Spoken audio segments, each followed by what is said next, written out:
כמו שאתם יודעים, לפני הכל אני רוצה שנייה אחת לתת את תשומת לב לבחור הזה שפה, חגי, שבלעדיו לא הייתי מגיע למקום שהגעתי אליו, ולאיפה שאני עכשיו עומד. חגי התחיל לי את כל המרוץ, עזר לי והכל, מכונאי שאני עומד פה לאחד אחד, לחזור היום הביתה, להסתכל על האופנוע, להרים אחר את האופנוע, להסתכל, שחגי יסתכל על האופנוע, שיעבור. דקה, הוא יעבור לפה. אין לו בעבד גם בשישי וגם בשבת. גם בלילה. זה דבר ראשון, מוטוריקה גם, תודה רבה שלהם, שלחת אותו, עזרת לנו מאוד. התודה השנייה לקלנר, האבא השני שלי, שעזר לי והכל.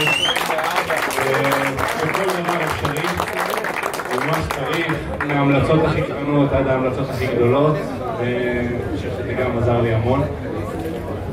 רונן, שלא פה, האופנועים שלנו כנראה שלא יגיעו חזרה, אבל הם הגיעו, אבל הם עזרו לנו ברמה מטורפת, UPS נתנו לנו מדהים, מה שהם עזרו לנו כל מסביב.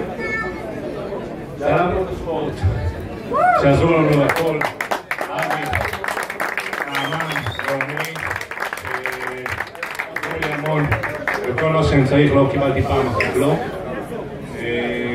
פתיחה ענקית. ארנב אנרגיה שעזרו לי עם הציוד, ולמקום החדש שאני עובד בו, פולאריס צפון, בקיבוץ מלכי הרחוב, עזרו לי המון. ולאשתי החדשה והיקרה, ולמשפחה, המון המון, תודה.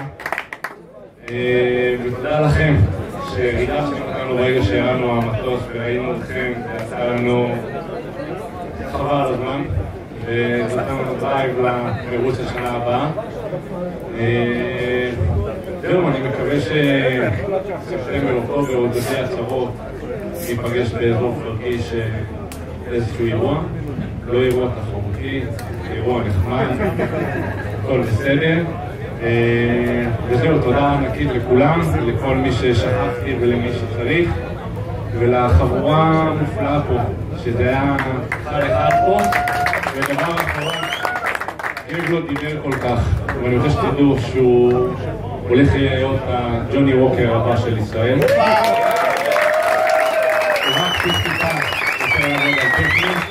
הוא הכי מהיר בארץ, רק טיפה לתת טכני.